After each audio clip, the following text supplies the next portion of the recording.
episode of Surviving the Survivor, we bring you the best guests in all of true crime. Don't forget to subscribe and smash that like button. Here's your host, Emmy Award-winning broadcaster, Joel Waldman. What's up, SCS Nation? This is live coverage of DA Nathan Hochman in Los Angeles getting ready to speak about the Menendez brothers resentencing. We're going to take it live right now. Stand by, everybody. Space Coast is doing his thing. Nathan Hochman, I'm the District Attorney of Los Angeles. Let me know if you guys are having audio issues. On my end, it's breaking up a little bit, and I just don't know if that's me. Whereas Assistant Head Deputy of the Major Crimes Division, Habib Alian. We have John McKinney, Director. Gilbert Wright, Assistant District Attorney, and Seth Carmack, a Deputy District Attorney. Also on the Menendez team is Ethan Milius. The purpose of today's press conference is to give you an update on the Menendez case. Informed you that the Menendez case has been on 3 parallel tracks. It started with a motion filed in May of 2023, where the Stand by, everybody. Space is going to fix it. Audio is breaking up. It's on the pool cam, and he's going to pull up a different feed. So stand by, and I'm going to monitor this myself in a moment. The second track that the Menendez case is on is the clemency track. This is a petition that the Menendez brothers filed directly with Governor Gavin Newsom. He could have acted on this petition either now, he could have acted on any moment since he has been in power since 2019. He can act on it today if he so chooses. He has unilateral constitutional power to commute the Menendez's sentences if he chooses and release them today. There's no hearing he needs to have. There's no deadline, and he can also do nothing. The third track is resentencing. We are here today to discuss that third track. The resentencing is a law that was passed by the state legislature in California, somewhat unique law to California. Stand by, guys. Space Coast is going to try to fix this. And power to resentence.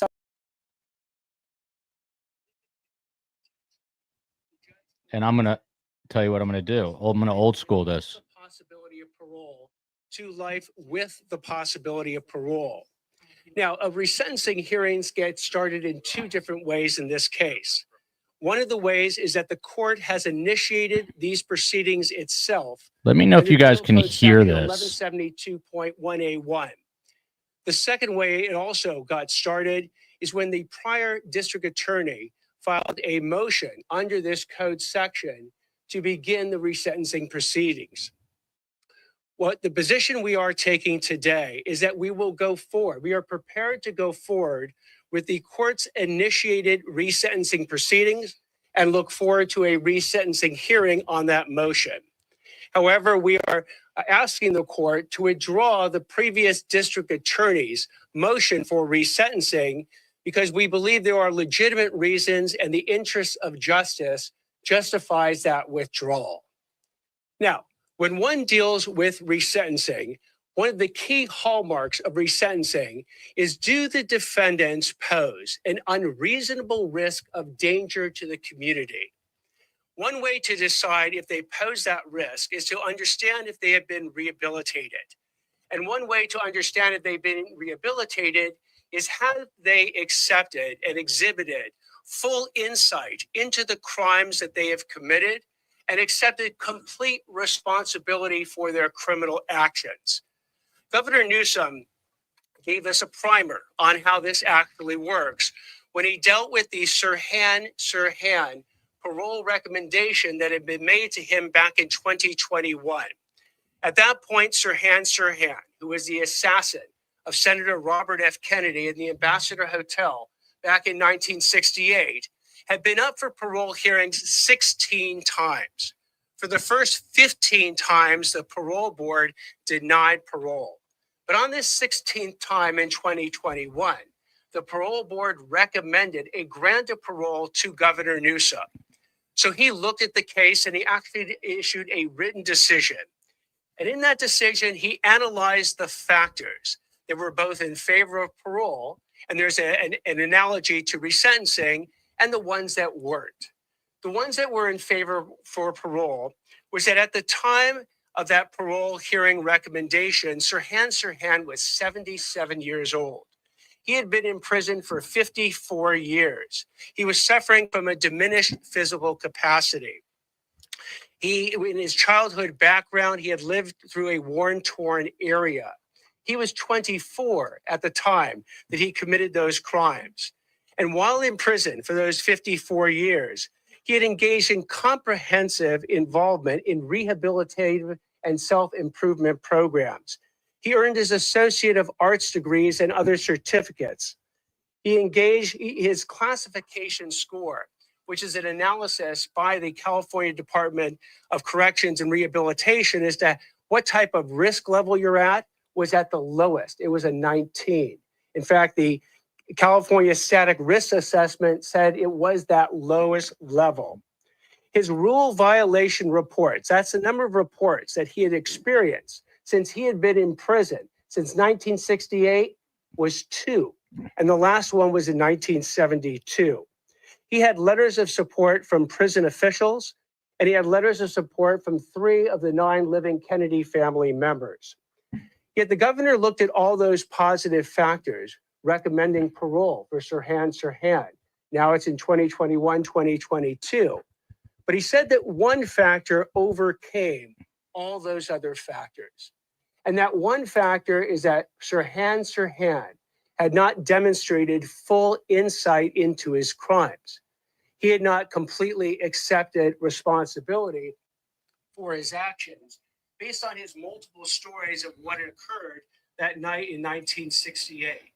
So notwithstanding the fact that he did not, he had all these positive aspects, and he had the parole board recommending a grant of parole, in January 12th, 2022, the governor wrote that Sirhan poses an unreasonable risk of danger to the community and denied that parole.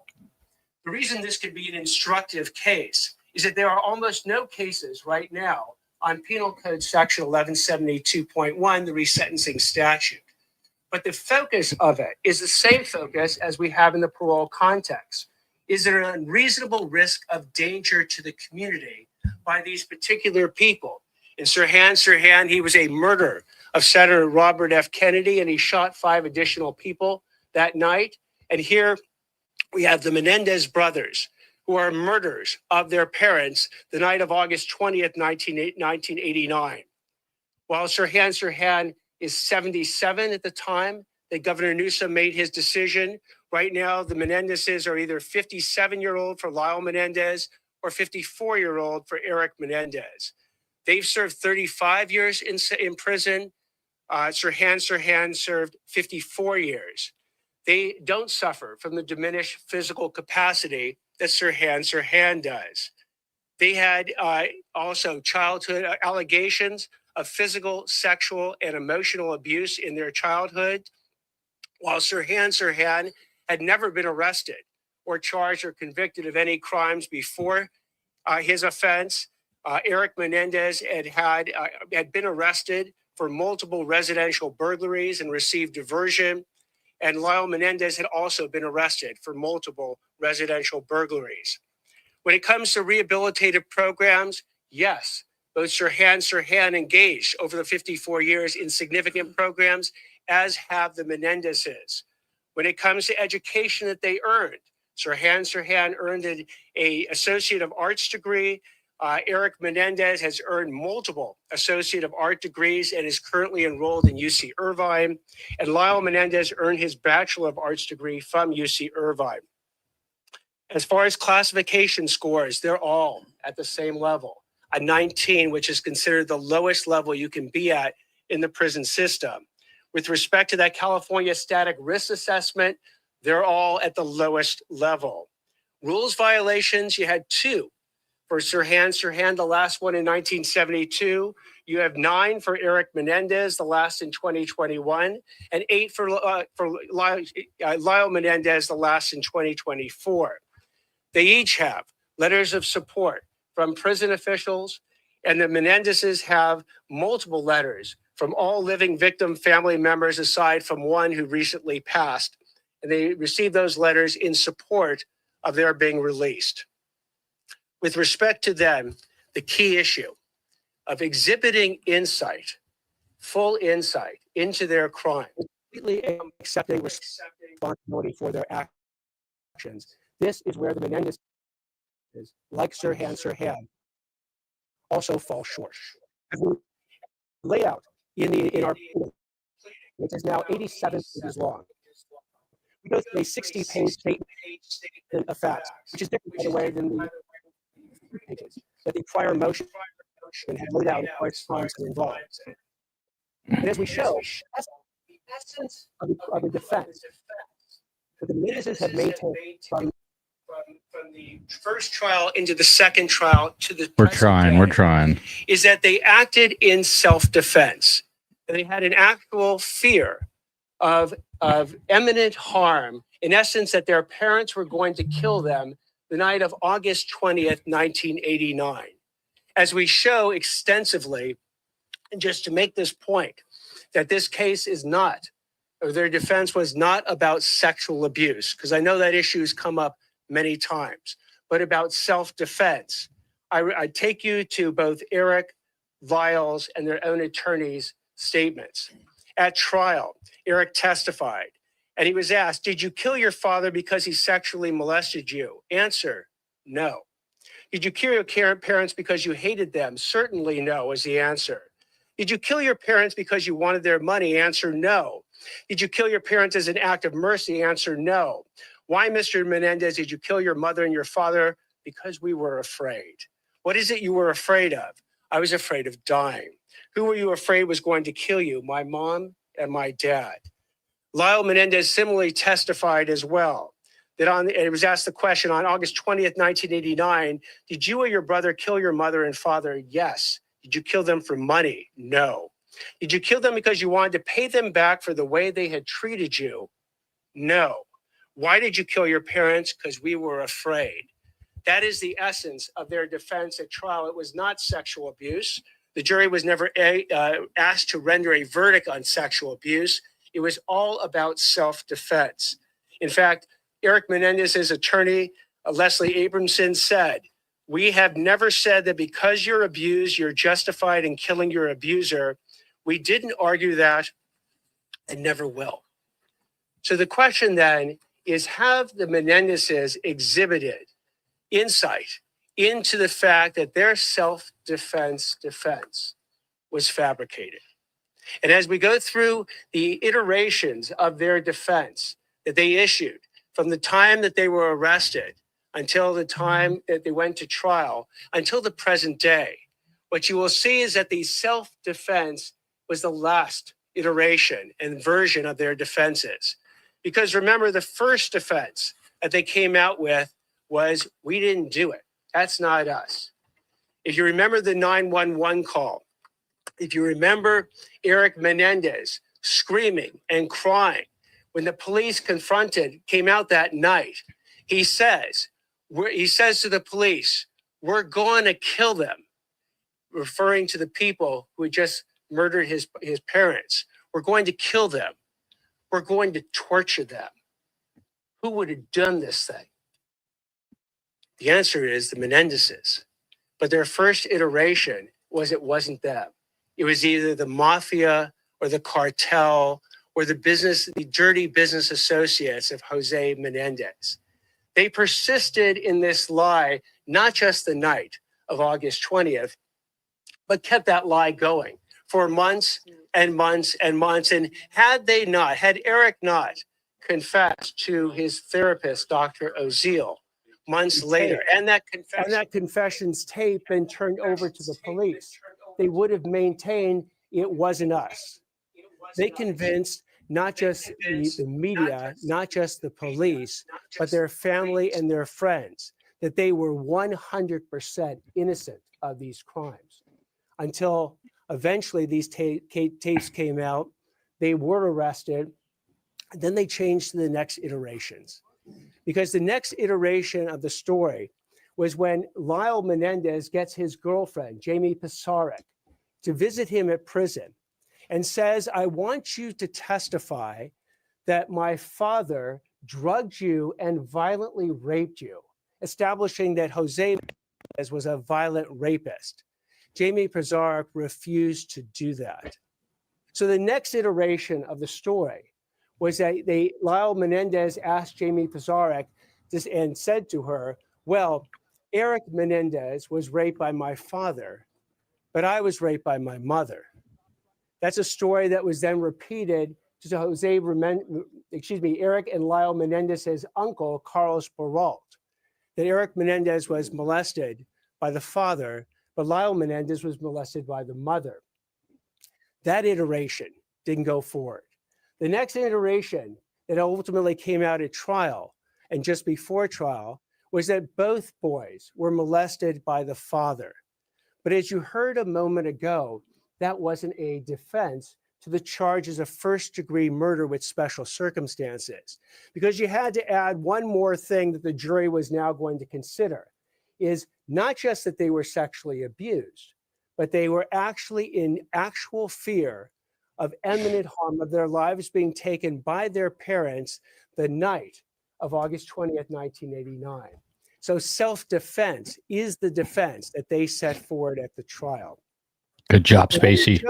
In our pleading is we go through the timeline to show that the Menendezes have basically engaged in not just the ultimate lie of self-defense, but a whole series of lies around it. And they took actions that were both premeditated and deliberate, not just sort of immediate responses to their parents somehow threatening them the night of August 20th.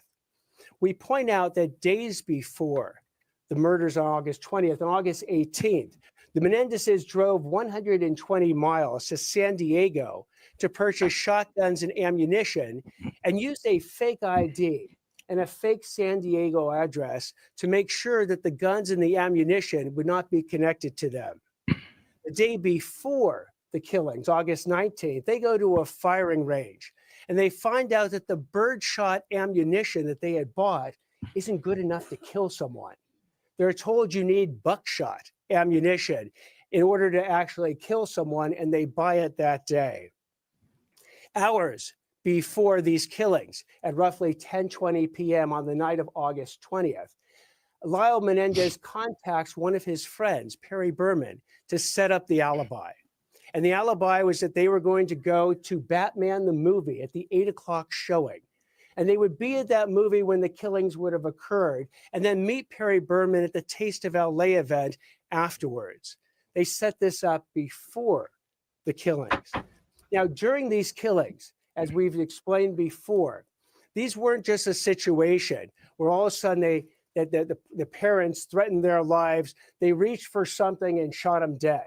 No, these killings, the actual shots, were designed to make it look like a mafia gangland hit. They shot José Menendez through the back of his head. They shot Kitty Menendez not only once, which then caused her to go down to the ground bleeding, but when they ran out of ammunition, they went back to the car, reloaded the shotgun. Then Lyle Menendez took the shotgun, put it up to Kitty Menendez's face, and pulled the trigger. Again, to make it look like a gangland shooting, but that was not enough. They then, while they were dead, shot them in the kneecaps to make it to complete the picture of what a gangland shooting would be. And at that point, they also had the presence of mind to pick up all the shotgun shells that were lying in the den because they were worried their fingerprints might be in them. They then called Perry Berman to establish the alibi and went to the movie theater to buy the tickets, only to find out they couldn't buy the 8 o'clock showing because the next showing had already occurred. And Perry Berman had already moved on to a different event, so they couldn't meet up with him. So they took all those shotgun shells, they took the bloody clothing, they go to a gas station dumpster, and they dump it in the dumpster. But now they got the shotguns, what to do with them? They had the presence of mind to drive up to Mulholland Drive and throw the shotguns off the hill on Mulholland Drive. They then went back to the house. When they get back to the house, that's when they made the 911 call that someone killed our parents. And then when the police arrived, that's when they said, as I said before, when Erik and Lyle are running out screaming and crying, and Erik says, I'm going to kill them. I'm going to torture them. Who would do this? Knowing, of course, that it was him and Lyle who had done that exact crime a little more than about an hour and a half beforehand. So you had a situation then where thereafter they engage in this deception, the mafia hoax, the lies to their friends, their family, the media, and the police. And what's interesting as well is the actions they take immediately afterwards. If these were kids that had just lost their parents, you would think the last thing in their mind would be to check on where the will is. But sure enough, within 48 hours, they go ahead and obtain the computer that they believed a new will had been written on, disinheriting them, bring in a computer expert to delete and then double delete all the files dealing with Erik, Lyle, or Will that are on the computer. Go ahead and remove the safe from the family home into a neighbor's home to look at the safe only to determine there was no will in that.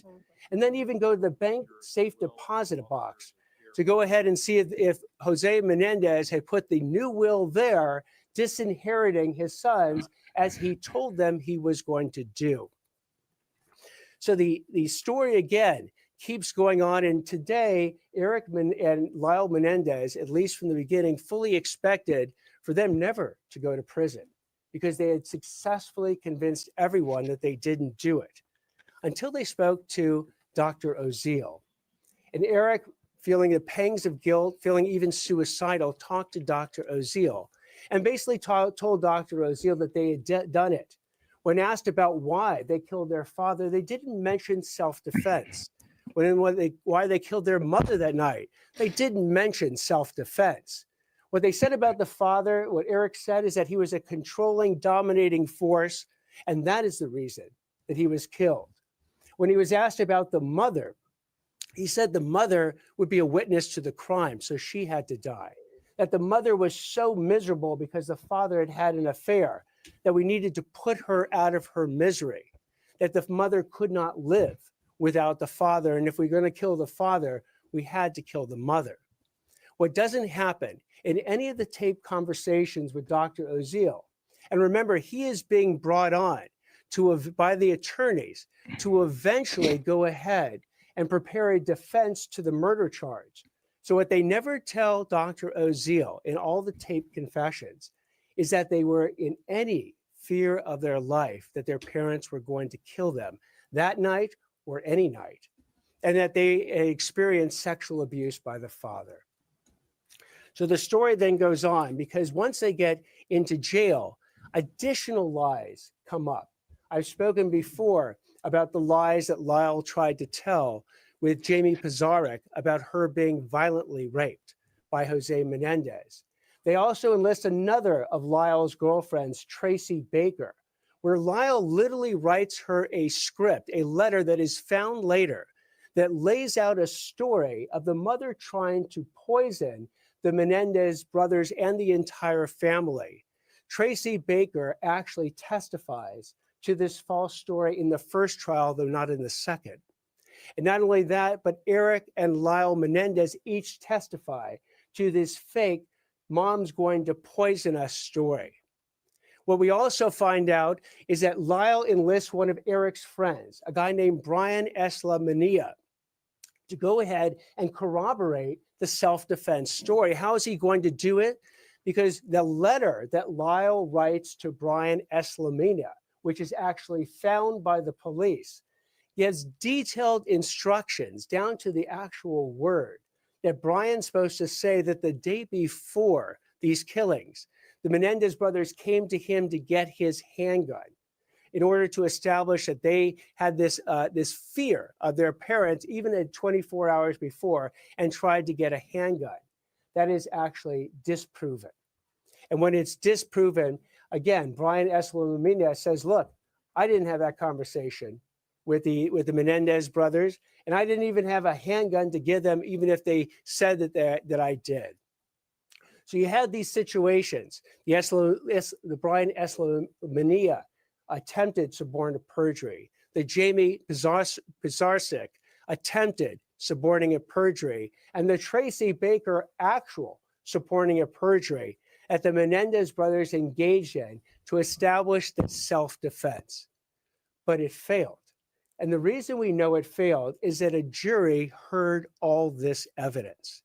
And the jury, the second jury, the first jury hung, but the second jury that heard all this evidence rejected the self-defense and found them guilty of first-degree murder for both parents with special circumstances. And what's also important to note is that this conviction has been run by 5 different courts over the last 30 years. It went to the California Court of Appeals. It went to the California Supreme Court twice. It then went to the U.S. District Court. It then went to the U.S. Ninth Circuit Court of Appeals. The Menendezes have brought up every single argument that they bring up now about the faulty jury instructions, the exclusion of certain sexual abuse evidence at the trial, about certain other court rulings, and it's been rejected and rejected and rejected over and over and over again. So, in looking at then whether or not the Menendezes have exhibited the full insight and complete responsibility for their crimes, they have not. Because, and we outline this in 20 different lies that they have told, which is an attachment to our submission. They have told 20 different lies. They've actually admitted to 4 of them, but 16 lies remain unacknowledged. They persist in these lies to this very day. So like with Sirhan not being able to exhibit full insight into his actions, so too have the Menendez brothers failed to exhibit full insight into their actions. Let me give you 4 examples where they've actually admitted to the lie. Erik and Lyle lied on the 911 call about just discovering their parents' bodies. Again, when they were found out and the tapes came in, they admitted to that lie, and I mean the lie of the 911 call. The second lie that they've admitted to is that they lied to the police, family, and friends and the media about their involvement in the murders. Again, when their confession came out on tape, they had to admit to that in the first and the second trial. They admitted that they lied to the police, family, and friends, suggesting the mafia was involved in the murders. And Erik admitted that he lied when he told his expert psychiatrist, Dr. Vickery, that his parents would kill him because his father's homosexual lover warned him that he was in danger 2 days before the murders. This is something that Erik Menendez told Dr. Vickery, and then months and months later finally recanted and told Dr. Vickery that that was a lie. But there are 16 lies that remain to this day that have been affirmed as recently as last year, where they affirmed the self-defense and they've never admitted to the suborning of perjury of others or the attempted suborning perjury. These lies include when Erik and Lyle claimed that their parents were going to kill them, that they had to act in self-defense by murdering them first. That the Brian Eslamina letter, that they basically tried to suborn perjury from Brian Eslamina, telling him to testify that they borrowed one of his handguns the night before the murder. Another lie that they told to support their self-defense story is that on that Friday, when they go down to San Diego, they said they actually didn't start in San Diego. They said they started at the Big 5 sporting goods store in Santa Monica to try and buy handguns. That unfortunately, there was a 14-day waiting period, they said, so they couldn't buy the handguns at that Big 5 sporting goods store in Santa Monica. They both testified to this. Turns out, as the evidence came in at trial, the Big 5 sporting goods store in Santa Monica hadn't sold handguns for 3 years at that point. So it was impossible for them to have actually gone and tried to purchase a handgun instead of a shotgun that particular day. They've never admitted that they provided that fake ID and fictitious address to buy those shotguns in San Diego in order to conceal their connections to the shotguns and the ammunition. They just said that they used a fake ID because they had driven all the way down to San Diego and forgot their California driver's licenses. They testified that the day before the murders, they had stayed away from the home all day that Saturday, even though a witness came forward who was the pool repairman, who said they were playing tennis that day at the house and disrespecting the parents who were in front of them. Again, another lie which they have never acknowledged. They lied when they said they didn't plan that alibi before the murders. They lied when they said they did not ask Perry Berman to come back to their house in order to be a witness on the discovery of the mutilated bodies. They lied when they said that they did not stage the murders to look like a mafia gangland hit. They lied when Lyle said that he tried to suborn that perjury from Jamie Pisarcik about his father drugging and violently raping her. They've never admitted that they lied when they testified that their mother was so dangerous and unpredictable as she tried to poison the whole family. And they've never admitted the suborning of perjury from Tracy Baker when they actually got one of Lyle's girlfriends to testify to the fake mother's poisoning the family story at trial. They further lied when they testified that they thought their parents were going to kill them during their Saturday afternoon fishing trip. They lied when they testified that when they burst into the den with their shotguns, that it was too dark to see and their parents were standing up or moving towards them.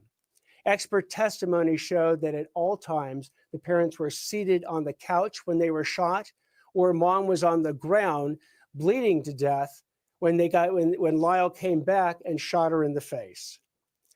They lied when they said that they testified that the reason they rushed in on their parents was because of self-defense, and they thought that their parents were going to shoot them first that evening. And they lied when they testified that Dr. Oziel blackmailed them into confessing on tape to murdering their parents. We lay out this series of 16 of the 20 lies that they have never acknowledged, never showed insight into, never completely accepted responsibility for. By the way, what I just described to you was mentioned in a paragraph in the original motion that was filed by the district attorney's office. There was no discussion of exhibiting insight into one's actions or completely accepting responsibility for it in the original motion. So we are basically, in some ways, offering a path to the Menendez brothers. And here's what the pathway looks like. If the Menendez brothers at some point, unequivocally, sincerely, and fully accept complete responsibility for all their criminal actions, acknowledge that the self-defense defense was phony, and their parents weren't going to kill them the night of August 20th when they murdered them in cold blood. Acknowledge that they suborned or attempted to suborn perjury in all the various ways I have outlaid.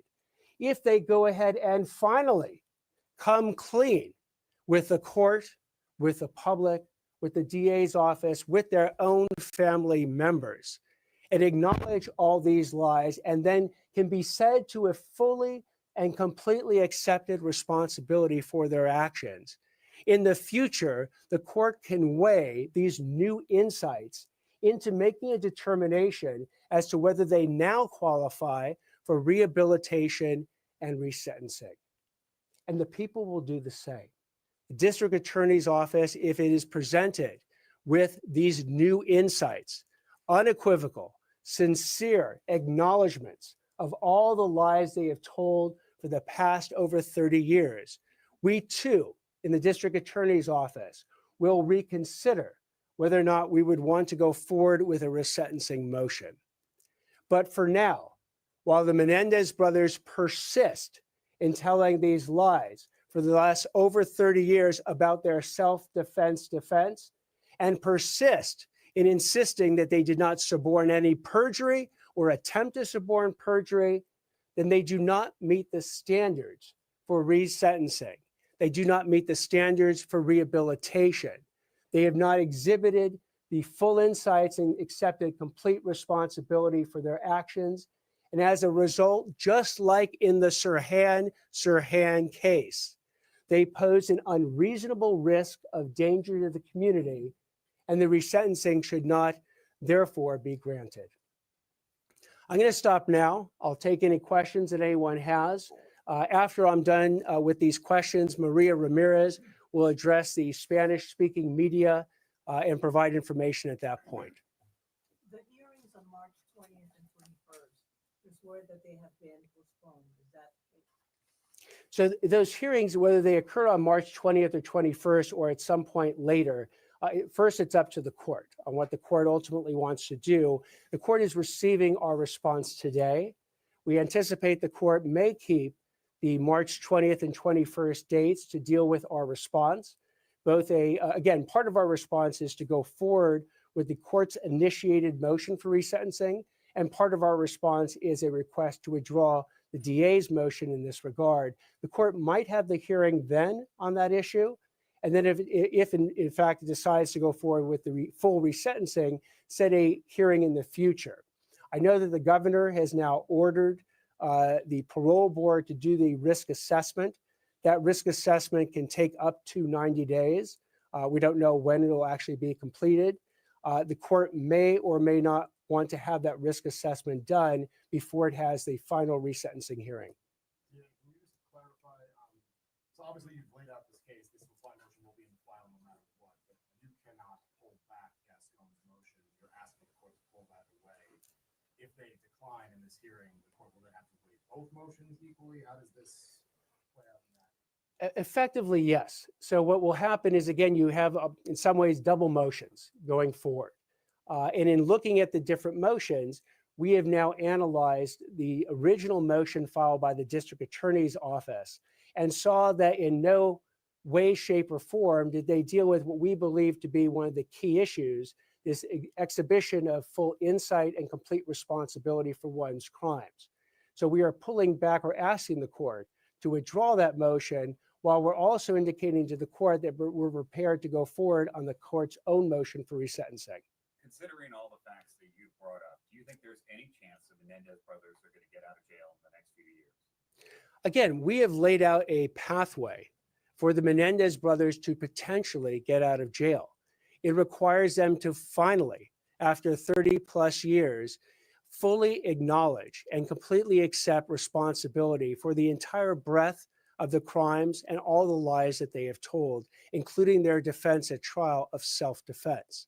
If they go ahead and do that, and they do it unequivocally, and they do it sincerely, ultimately the judge is the final arbiter of the sincerity and whether or not this is just being done to please someone, or whether or not the Menendezes have fully come to grip with the lies that they have told. Again, they had no problem at trial coming to grips with the fact that they had lied for over 6 months to the police, the media, their family, and their friends about the fact that they never did it, were not involved at all, and it was the mafia that had actually done the hit on their parents. So they have a history of acknowledging some lies. I'm hoping that they continue with this evolution of themselves, their improvement of themselves, to finally come to grips with the acknowledgement of the totality of their crimes and their lies. And at that point, the court may very well entertain the idea that they have met all the criteria to not only be rehabilitated, not only no longer pose a danger to society, but to be resentenced. But you don't think they're getting out of jail until they do that? Our position is that... All right. You have been listening live to District Attorney Nathan Hochman talking on the Menendez brothers' efforts to be released from prison. He talked at length and in detail, essentially saying that they do not support You know what? it to go forward. I'm going to leave that up just so we can watch, and I will do the job that the news anchor is doing there, courtesy of KABC.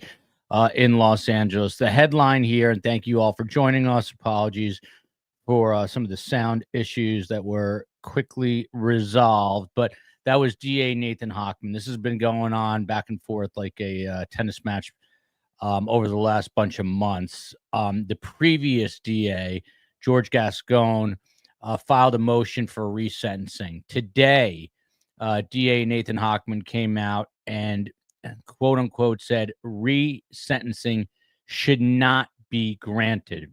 And we'll get into why in a moment. But he didn't completely rule it out, saying that he's going to defer to the judge and the court to figure out if they want to, what they want to do in terms of resentencing. But from the perspective of the DA's office and Nathan Hochman, they don't believe that the brothers meet the burden of resentencing. Of course, if you don't know, the brothers are serving life sentences without the possibility of parole for the 1989 shotgun murders of their parents. So Nathan Hochman got out there and it was a little mind-numbing because he was talking about Sirhan Sirhan, the assassin of Robert Kennedy,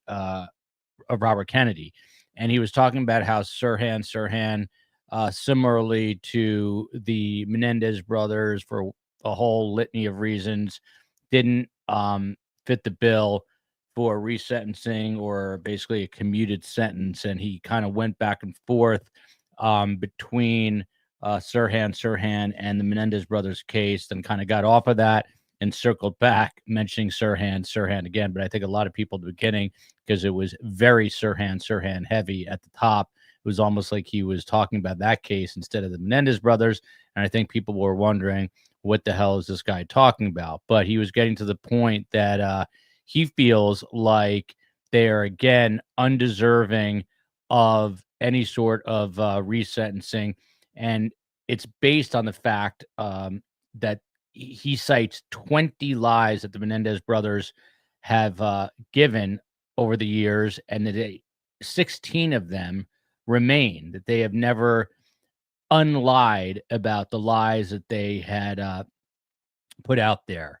And that's the reason, a big reason as to why he does not want the resentencing. So one of the interesting things he said sort of in the middle, first parts of the middle, is that he himself, as the DA, and people in the office are questioning the self-defense defense, is how we put it. Were they even really essayed? Were they really feeling in imminent danger? This is where a lot of the arguments still persist, whether or not they were essayed.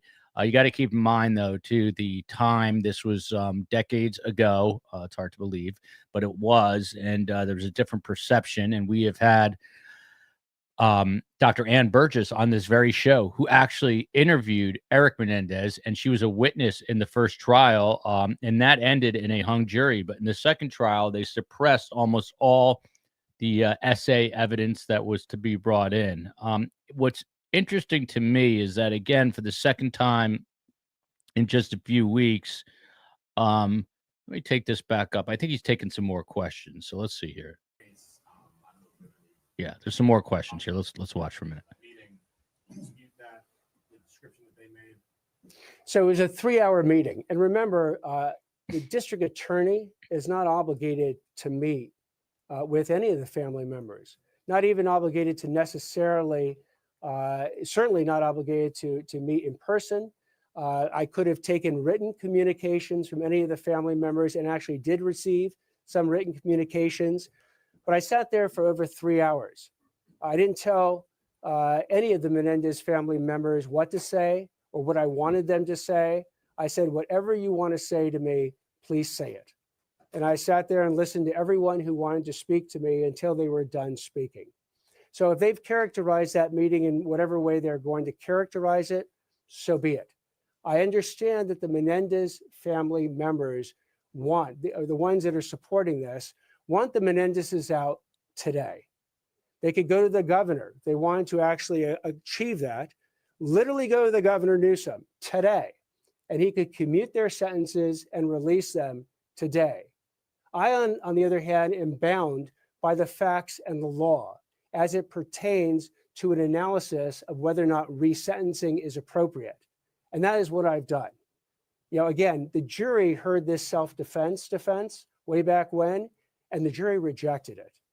We're just basically, in many ways, following the jury's verdict from way back then, while the Menendezes have for over 30 years not only rejected the jury's verdict, but persisted in the lie of self-defense and the related lies I've talked about. In the back, yes. Still go through with this while it's in the governor's hands. Some could say it makes no sense.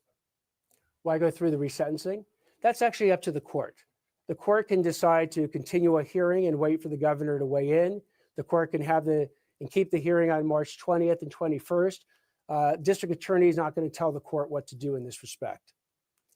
Yes, over here. What about the issue of the age they were when they committed these crimes and how laws have changed with regard to life without the possibility of parole? Good point. Sirhan was 24 years old, and the law says that youthful offenders are under the age of 26. If you actually look at the governor's decision dealing with Sirhan, he mentioned that he has to give special consideration to the age of a particular person, particularly if they're under 26, that the law requires. And so too, for resentencing, should the court give such consideration to the age of the offender? Sirhan was 24, Lyle Menendez was 21, Erik Menendez was 18 when they committed their murders. So yes, we need to give that consideration to the age of the offender. And I use the example of Sirhan, where that consideration was given, but yet the failure to exhibit full insight into one's actions and completely accept responsibility for the breadth of one's crimes overcame the pro-parole factors that the governor considered. Going back to what the family had claimed in their letter to the U.S. Attorney's Office, beyond how they framed the meeting, they say in an ongoing way you are biased against the Menendez brothers. How do you respond to those things? I am not. As I've said, not only am I not biased, but I will follow the facts and the law wherever they take us. And in fact, so much so that I've explained in quite long detail exactly where the lack of insight into their criminal actions occurs. I've outlined 16 different lies, 20 lies total, 4 of which they've acknowledged, 16 of which they have not. So I've outlined a pathway in the district attorney's position on how the Menendezes could exhibit these new insights. Now, whether they're sincere, whether they're unequivocal, that's between the Menendezes and mostly the court as to whether or not the court actually believes them. But if that were to occur, then I've said the district attorney's office, if it believed that these new insights were sincere and unequivocal, then we would reconsider whether or not we would go forward on a resentencing motion. You referenced your new filing is 60 pages, and filing from the previous DA's office was just 3 pages. What I meant to reference, if I wasn't clear, is our statement of facts dealing with the crime was 60 pages. The statement of facts dealing with the crime in the original motion was 3. And if you look through, I'm sorry? Do you think that was incomplete? Do you think they did a poor job or poor framing? I think it was incomplete because they never undertook the key analysis of whether or not the Menendez brothers have exhibited this full insight into the breadth of their criminal actions or completely accepted responsibility for all of them. As a result, we spent, and also the original pleading focused mostly on the probation report, statements made in the probation report. We went to the trial. If you actually look at our 60 pages, there are references to trial transcripts. There are references to court appellate opinions that analyze the facts. We didn't rely on a probation report where a probation officer is summarizing testimony, where that testimony is not under penalty of perjury and not subject to cross-examination. We went back to the source materials. Now, what was involved in that? It was a review of most of 50,000 pages of trial transcripts from 2 months-long trial, thousands of pages of prison records, hundreds of hours of videotaped testimony. We also spoke to prior prosecutors, defense counsel, the Menendez family members, as I mentioned, and law enforcement. So we did as best over the last several months a full debrief and download on the Menendez case to arrive at the position that we've arrived at today. I'll take one more question right here. Who would they have to tell that they accept or take responsibility for those lies or actions? Who would they have to express it to? They can do it in any form. Ultimately, it has to be to the court, because the court will be the arbiter and the judge of whether or not the Menendez brothers have finally exhibited full insight into their crimes and completely accepted responsibility for them. So, however the Menendez brothers want to convey that sincerity and that unequivocal admission that they have lied to everyone for the past 30 years on their key defense of self-defense, suborning perjury, and attempting to suborn perjury, I will leave to the Menendez brothers and their counsel. It can be at any form. They can do it with declarations. They could do it with videotape testimony. They could do it at the actual hearing itself. I'm not going to in any way suggest how they do it. They have a very qualified counsel who can advise them how to do it. It's up to them, though, on whether or not they want to do it. All right, I'm gonna stop right now. I will turn it over to Maria Ramirez.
Have I been muted this entire time? Wow. Anyway, that was Josh Ritter of STS fame and Courtroom Confidential fame. And I talked to Josh right before this, and he blew us off for ABC Los Angeles. How dare he? But we forgive him. Sorry, yeah, I was talking for like, I don't know, it felt like 9 minutes before I realized I was muted. So apologies there. We are a real professional show, as you can tell. Anyway, the bottom line here is if you've been living under a rock, Lyle and Erik Menendez accused of murdering in cold-blooded fashion their parents, Kitty and José Menendez, back in 1989 with shotguns and then reloading to kill, to make sure that they killed the mother, Kitty. And then you heard DA Nathan Hochman talking about how they even shot them in the kneecaps once they were dead. They wanted to make it look like a mob hit. The DA was using the phrase a gangland shooting, and that's why he says that they reloaded, not only to make sure the job was done with Kitty Menendez, but that the job looked like it was done by the mafia. The father, José Menendez, at the time was a big and very successful record producer working for RCA Records. Nathan Hochman did what he did the last time. And what I was saying when I was muted, actually, what I started with is when you're watching all of these press conferences, and this is now the second one in I think as many weeks from Nathan Hochman, you got to understand these are politicians too. These are not just lawyers, but they are in elected office, and Nathan Hochman just won, and his whole platform was we're going to be tougher on crime. It was the last DA, George Gascon, who said, we're going to file this resentencing motion. In a nutshell, what Nathan Hochman said today, in a nutshell, was, look, we're not against resentencing, but we are going to withdraw the motion that George Gascon filed. If the court wants to move ahead with resentencing, we'll give our opinion in court at that time. But he basically just relitigated the entire case, which is interesting. He's obviously once a successful attorney, so he was sitting there litigating and relitigating the case. He said that when the brothers eventually went to Dr. Oziel, who is the one that kind of broke their trust and went to police. He's the one that tipped police off, and there were issues with him. He had a mistress and all this other stuff going on, and he's since lost his license to practice, and he's doing something odd these days in New Mexico, but that's neither here nor there. But what the DA said is that Erik told Dr. Oziel, and Erik was the one seeing him, that the father was a controlling, dominating force, and that the mother was a witness of the crime, that Jose had an affair, and the mother would not have been able to go on, so therefore they had to kill the mother. But what DA Nathan Hochman says is that they never told, or Erik never told Dr. Oziel about either fear of being killed by their parents, that imminent danger we talked about, or SA, the sexual abuse, that he never spoke of that. And DA Nathan Hochman said the reason that we know the stories that he alleges the boys made up, which personally I'm not so sure about, but he alleges that the stories that the boys made up failed because a jury of their peers convicted them. And so that is really the question that a lot of legal experts have been discussing, and that is, can you go back and change the decision that a jury of Lyle and Erik's peers made back in the mid-90s? Is that setting a bad precedent? And then he went on, DA Nathan Hochman, to talk about the 20 different lies the Menendez brothers have told, the 20 different lies. And he says that 16 persist to this day, including the fact that they never admitted to suborning perjury from a couple of people that he talked about, who they tried, according to the DA, to try to get to back up their story about abuse. They tried to get movie tickets as an alibi. The list goes on, but he talks about these 20 different lies, and again, 16 of which persist today. And he said that if they were to just come out and tell the truth, then maybe he would have had a different decision. Now, he also acknowledged that the conviction of the Menendez brothers has been looked at by 5 different courts, including the California Supreme Court on 2 different occasions, and they rejected any sort of resentencing or parole, essentially rejecting them from leaving prison. So again, you have to look at the political aspect of this, because now you've got this hard line, tough on crime, Republican DA Nathan Hochman, and then you've got Governor Gavin Newsom, the Democrat governor, and Governor Newsom, with a stroke of a pen, can essentially let these brothers out. So he has now told the state's parole board to run an expedited risk assessment, basically analysis on these brothers, which I'll be honest, I have no idea. It sounds like a lot of gobbledygook. Like, what do they do? Sit there with some kind of, modeling map and say, hey, are these guys a risk? Either they're a risk or they're not a risk.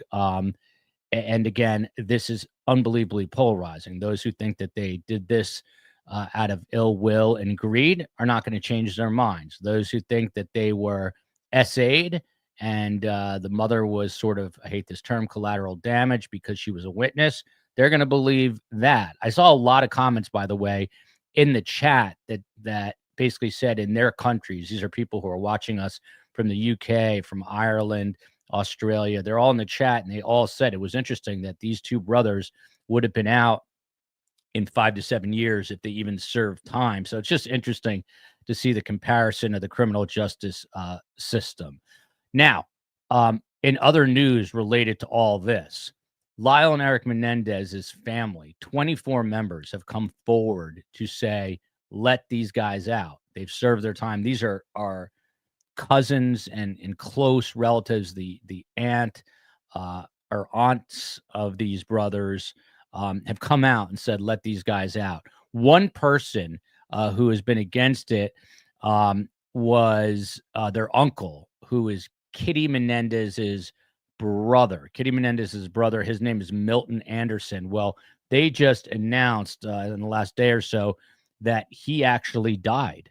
He just died on March 4th. I think he was 93 years old. A good long life, not long enough, but he died on March 4th, and he was the one opposed to this. So I don't know how you describe it or talk about it, but the sort of the lone holdout is no longer with us, at least on in this world.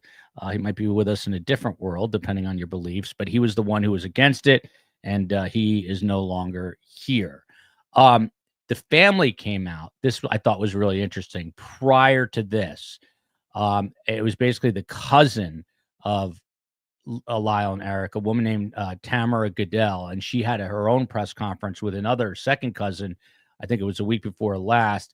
She came out publicly and accused DA Nathan Hochman of being, and I quote here, hostile, dismissive, and patronizing. She said that he, in his last press conference, Nathan Hochman, quote unquote, eroded any remaining trust in the DA's office. And she's now actively working to get the case turned over to the Attorney General's office,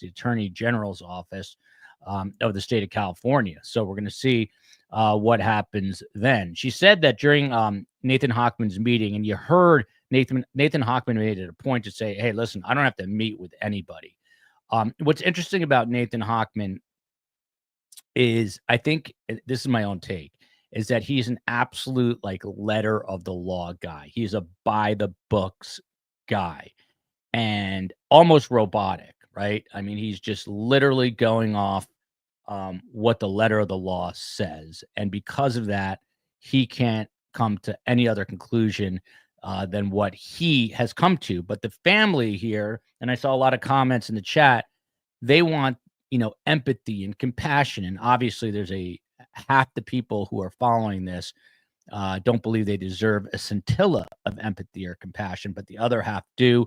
And so I think there's a lot of vitriol tossed DA Nathan Hochman's way because he kind of comes across as cold and callous. And I think that is because he is going by the letter of the law. So they had a January 2nd meeting, and the cousin here, Tamara Goodell, says, and I quote, the lack of compassion was palpable, and the family left feeling not only ignored, but further intimidated and re-victimized. So, the family, there's no love lost there. And obviously that relationship is tenuous at best, but I'm curious because you need him on your side. You sort of do need, there's a lot of influence out of the Los Angeles County District Attorney's Office. So you do need him on your side, even though you might not be thrilled about what he has to say. Here's Josh Ritter. Let's see what he says. What Nathan Hochman did was recalled that we had a case like this, similar to this, a person showing very low risk factors, but a person who had not fully accepted responsibility. And in that case, the governor denied his parole with Sirhan. So he's saying, listen, if that's the standard, if it's accepting full responsibility and you didn't do that in the Sirhan case, how could we possibly support that in this case? And I know we're talking legal analytics and many of the things going forward, but you pointed out something with Nathan Hochman today during his press conference. He is very well versed in what this is. We didn't see much reference to notes unless he was being very specific. But to what you were saying earlier, it was almost like his closing argument in court. No, he knows this case thoroughly. That whole press conference was extemporaneous. I mean, he was just speaking off of the facts that he understands them and laid them out very clearly. It was a closing argument because I think he feels it's very important for people to know not just the position he's taking. Relax, Ned. Relax. It's a fascinating case. Yeah. Thank you so much, Josh Ritter. Thanks for joining us. And stay. There you go. We were going to have an attorney join us. I don't have the COE here, and it looks like she is having some trouble connecting. However, again, the bottom line here, by the way, today, 7 p.m. Eastern time, you've got Tim Jansen, Monica Jordan, who is one of the more respected and better known private investigators in the entire nation, but she happens to be based out of Tallahassee. So she knows Don Adelson's case. And we've got Bob Mata of Defense Diaries. The three of them are coming on tonight to discuss the defense problems ahead of Don Adelson's June 3rd trial. And you've got Sigfredo Garcia being deposed today. So we're going to talk about what's going on sort of behind the scenes and looking up some information about Jackie Fulford, a judge who was no longer a judge after doing some sort of unkosher, a couple unkosher things that got her derobed, I guess is the word. So we're going to talk about some of that tonight as well. But Monica and Bob is brand new perspective, and and Tim Jansen is great as always. I'm still thinking about Josh Ritter there. The bottom line here, DA Nathan Hochman says the Menendez brothers resentencing should not be granted. However, he is open to the court's opinion on this, a judge's opinion on this, and is willing to waver a bit. He basically is putting the onus now on the governor of California, Gavin Newsom. Gavin Newsom has asked for an expedited report about the risk assessment of these two inmates. And so this is going to continue on. The Menendez brothers are going to remain behind bars for how long? Nobody knows. It's anybody's guess. We'll be back 7 p.m. tonight. Donna Adelson. She was also denied 2 motions, and she ain't going anywhere either. So you do the crime, and oftentimes you got to do the time. I'm going to go check on the COE, make sure she's all good. Love you, America. Love you, Los Angeles. Love you, the Republic of Ireland, Melbourne, Sydney. I forget. It's like the only 2 towns I know in cities I know in Australia. I should know more. And of course, Lesotho, the kingdom in Africa. We've got viewers there. Kenya, Nigeria. Did I say the Republic of Ireland? I always have to say the Republic of Ireland. The UK, Canada, of course, New Jersey, my home state, where the Menendezes are from originally. And that's it. We'll see you guys at 7 p.m. Eastern time. I'm headed to Tucson on Wednesday. We'll still have a show somehow, some way. If you're in that area, come see me at the Tucson Festival of Books. See you at 7 o'clock.